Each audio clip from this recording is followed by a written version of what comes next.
வணக்கம். நான் தமிழாளி Kennedy Jacqueline பேசுகிறேன். ஒரு கோட்டுக்கு வெளியே என்ற கதை சு. சமுத்திரம் எழுதிய இந்த சிறுகதைக்கு சாகுதி அகதாமி பரிசு பெற்றவர்.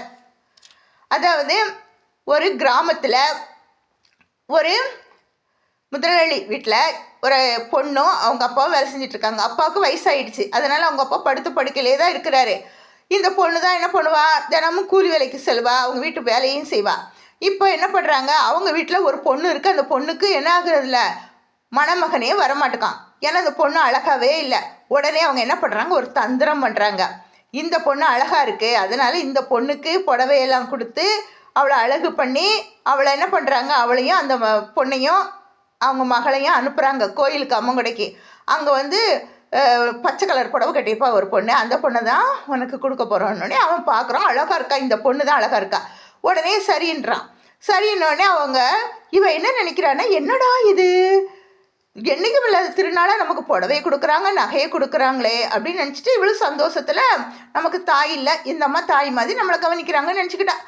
உடனே சாப்பாட்டுக்கு நீ போய் வீட்டில் போய் சாப்பிட்றதுக்கு இந்த மாவு தரேன், இதை போய் களி செஞ்சு நீனும் உங்கள் அப்பாவும் சாப்பிடுங்கன்னு சொல்லிட்டு கொடுக்குறா கேப்ப மாவு.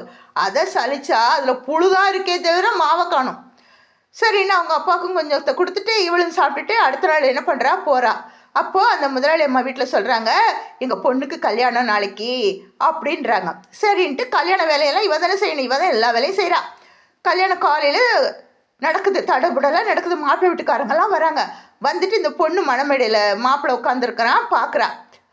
அப்போ பார்த்த உடனே, ஆஹா இவன் தானா, நம்ம அன்றைக்கி பார்த்தோமே கோயிலில், அவன் தானா அப்படின்னு நினச்சிக்கிட்டு சரின்னு கம்முன்னு ஆகிட்டுறா.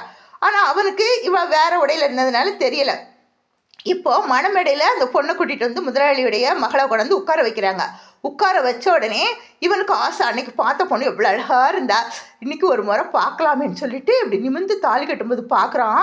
பார்த்தா பல்லு நீளமாக இருக்குது, கண்ணு நல்லா, மூஞ்சி நல்லா கருப்பாக இருக்கா. நான் அன்னைக்கு பார்த்த பொண்ணு இல்லையே, கோயிலில் பார்த்த பொண்ணு இல்லையே, பொண்ணை யாரோ மாற்றி வச்சுருக்கீங்க அப்படின்னு சொல்லிட்டு கல்யாணம் பண்ண மாட்டேன்னு எந்திரிச்சு நின்றுட்டான். எந்திரிச்சு நிறுத்திட்டான் கல்யாணத்தை. நிறுத்தின உடனே இவங்க எல்லாரும் என்ன பண்ணுறாங்க, என்ன பண்ணுறதுன்னு சொல்லிட்டு சரின்னு முடிஞ்சு போச்சு. உடனே இவன் என்ன பண்ணுறா, அடுத்த நாள் காலையில் ஐயோ அந்த அக்கா அழுறாங்களே பாவம் அப்படின்னு சொல்லிட்டு இவன் என்ன பண்ணுறா, நேரே அவன் தோட்டம் தெரியும், பக்கத்து ஊர் தானே, அதனால் தோட்டத்தில் போய் பார்க்கலாம் அவன் நிற்கிறானான்ட்டு போய் பார்க்க போகிறான். ஆனால் அவன் என்ன பண்ணுறான், கிணத்துக்குள்ள சொர்க்கு அடிக்கிறான். சொர்க்குனா கிணத்துக்குள்ள நீச்சல் அடிக்கிறது, விளையாடிக்கிட்டு இருக்கான். உடனே இவளை பார்த்தோன்னே அவனுக்கு சந்தோஷம். உடனே அவன் அந்த சரலெல்லாம் போயிருக்கும், குமிஞ்சு கிடக்கும், அது மேலேன்ட்டு இப்படி கையாட்டுறான். கையாட்டோன்னே இவ போனோடனே நான் ஒன்னே தான் கல்யாணம் பண்ணுவேன் அப்படின்னு சொல்லிட்டு அவன் சொல்கிறான். இவ சொல்கிறா, இல்லை எங்கள் முதலாளி பொண்ணை தான் நீங்கள் கல்யாணம் பண்ணணும், பாவம் அந்த அக்கா வயசானவங்க, அவங்களுக்கு யாருமே மாப்பிள்ளையோ கிடைக்க மாட்டுக்கு அப்படின்னு அந்த நடந்ததெல்லாம் சொல்கிறா. புடவையெல்லாம் கொடுத்தாங்க, எனக்கு தெரியாது அப்படின்லாம் சொல்கிறா. முடியாதுன்னு சொல்லிட்டு நான் சென்னைக்கு வேலைக்கு போகிறேன், வேலையில் இருந்துட்டு ஒரு மாதம் கழித்து உன்னை கல்யாணம் பண்ணிக்கிறேன்னு சொல்லிட்டு சொல்கிறான்.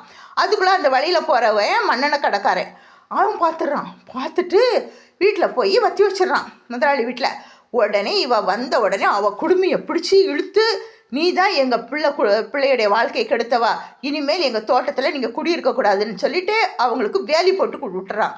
வேலி போட்டு விட்டோன்னே இவங்க அங்கேயே இருக்காங்க. எங்கள் தோட்டத்தில் நீங்கள் வேலை செய்யக்கூடாது, வேறு எங்கே தான் வேலை செய்யணுன்னொன்னே இவன் வேறு ஊருக்கு தானே வேலை செய்ய போனோம், அதனால் வேறு தோட்டத்தில் போய் வேலை செய்கிறான். அப்போது கொஞ்ச நாளாக ஆகுது. அவன் லெட்ரு வரும்னு பார்க்குறா, வரவே இல்லை. லெட்ரும் வரல, ஒன்றும் வரல. உடனே இவன் என்ன பண்ணுறா, சரின்னு சொல்லிட்டு பக்கத்து ஊரில் ஒரு பாட்டு சத்தம் கேட்குது.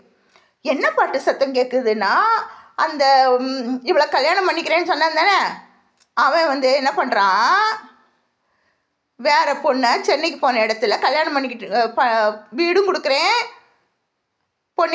பொண்ணும் கொடுக்குறோன்னு சொன்னேன்னா அங்கே கல்யாணம் பண்ணிக்கிறானா. அதனால் இந்த பொண்ணை இன்றைக்கி அழைச்சிட்டு வராங்களான்னு இவளுக்கு எப்படி இருக்கும், வீட்டுக்கு அவங்க அப்பா கிட்ட சொல்கிறா. உடனே அவங்க அப்பா சொல்கிறாரு, சரிம்மா விடுமா, என்னம்மா பண்ணுறதுன்னு சொல்லிட்டு இருக்காரு. அதுக்குள்ளே இவன் வேறு தோட்டத்தில் போய் வேலைக்கு போகிறா. இந்த உடனே இவன் என்ன பண்ணுறான், அந்த முதலாளி இந்த இடமும் எங்கள் இடம்தான், அதனால் நீங்கள் இங்கே இருக்கக்கூடாது அப்படின்னு சொல்லிட்டு அவங்க அப்பாவை தரன்னு இழுத்துட்டு போய் ஒரு கோயில் முன்னால் என்ன பண்ணுறாங்க, படுக்க வச்சிடுறாங்க. படுக்க வச்சுட்டு அவர் நடக்க முடியாதுல்ல, படுக்க வச்சுட்டு ஒரு கோடு ரவுண்டு போட்டுட்டு இந்த கோட்டுக்கு வெளியே நீ வரக்கூடாதுன்றாங்க. இவன் வேலைக்கெல்லாம் போயிட்டு வீட்டுக்கு பார்த்தா அவங்க அப்பாவை காணும். ஓடி போய் பார்க்குறா, அவங்க அப்பா என்ன பண்ணியிருக்காரு, படுத்து கிடக்காரு. உடனே இவ போலீஸ் ஸ்டேஷனில் போய் சொல்கிறா. இவ தனியாக போக முடியுமா? போக முடியாது. உடனே அந்த கிராமத்தில் பக்கத்தில் புளியந்தோப்பு பக்கத்தில் இந்த தாழ்த்தப்பட்ட மக்களெல்லாம் இருக்காங்க. அவங்கக்கிட்ட ஒரு பையன் படித்தவன் இருக்கான். அவன்கிட்ட போய் சொல்கிறா, ஒரு பெட்டிஷன் எழுதி கொடுப்பா, எங்கள் அப்பா இப்படி போட்டுட்டாங்கன்னு. அவன் என்ன பண்ண எழுதி கொடுக்கான். உடனே இவன் என்ன பண்ண ஸ்டேஷனில் போய் சொல்கிறா. அதுக்குள்ளே அங்கே உள்ளவனுங்க என்ன பண்ணிட்டாங்க, சாராயத்தை அவங்க அப்பா வாயில் ஊற்றி அவரை என்ன பண்ணுறாங்க, சாராயம் குடிச்சிட்டு உளறிட்டு கிடக்காரு, நாங்களாம் எழுதிட்டு வரல அப்படின்னு சொல்கிறானுங்க. இவர் என்ன பண்ணுறா, நைட்டோட நைட்டாக அவரை கூட்டிகிட்டு வந்து படுக்க வச்சிடறா கட்டில். படுக்க வச்சுட்டு, இனிமேல் நம்ம இந்த ஊரில் இருக்கக்கூடாதுப்பா, நம்மளை ரொம்ப அவமானப்படுத்துகிறாங்கப்பா, நம்ம ஒன்றும் தப்பு பண்ணலைப்பா, நம்மளை இப்படி அவமானப்படுத்துகிறாங்களேப்பா அப்படின்னு சொல்லிட்டு இந்த பொண்ணும் அழுறா. அவரும் என்ன பண்ணுறா, ஊன்னு லுக்கு லுக்குன்னு இருமிக்கிட்டே இருக்காரு. இவங்க சொல்ல ஊங்குறாரு. பரவாயில்ல. காலையில் பார்த்தா அவங்க அப்பா சவுண்டே கேட்கலையே, என்னப்பா என்னன்னு போய் பார்க்குறா. அவங்க அப்பா என்ன பண்ணுறாரு, செத்து கிடக்குறாரு. உடனே இவன் என்ன பண்ணுறா, ஓடி போய் அந்த எல்லாரையும் கூப்பிட்டு பார்க்குற, யாருமே வரமாட்டேக்காங்க. அந்த ஊர்க்காரங்க யாருமே வரலன்னொடனே இவன் என்ன பண்ணுறா, நேரே அந்த கிராமத்தில் இருக்கிற அந்த புளியந்தோப்புக்கிட்ட இருக்காங்களே அந்த தாழ்த்தப்பட்ட பையன்கிட்ட போய் சொல்கிறா, எப்பா எங்கள் அப்பா செத்து போயிட்டார், யாரும் வரமாட்டேக்காங்க தூக்குறதுக்குன்னே. அவன் என்ன பண்ணுறான், வரான். இவன் அதுக்குள்ளே தரன்னு, ஏன்னா அவன் வந்து ஊருக்குள்ளே வரக்கூடாது, அப்படி ஒரு கண்டிஷன் போட்டிருப்பாருங்க அந்த காலத்தில். உடனே இவளே முதுகில் ஒரு கயிறு மாதிரி கட்டி அவள் இழுத்துக்கிட்டே போகிறான் அந்த சுடுகாட்டுக்கு. உடனே அவன் சொல்கிறான், ஏம்மா பெண்கள் கொல்லி வைக்கக்கூடாது, நான் உங்கள் அப்பாவுக்கு மகனாக இருந்து நான் கொல்லி வைக்கிறேன்னு சொல்லிட்டு அவனே என்ன பண்ணுறான், கொல்லி வைக்கிறான். பாருங்க, ஒவ்வொரு பூக்களுமே சொல்கிறதே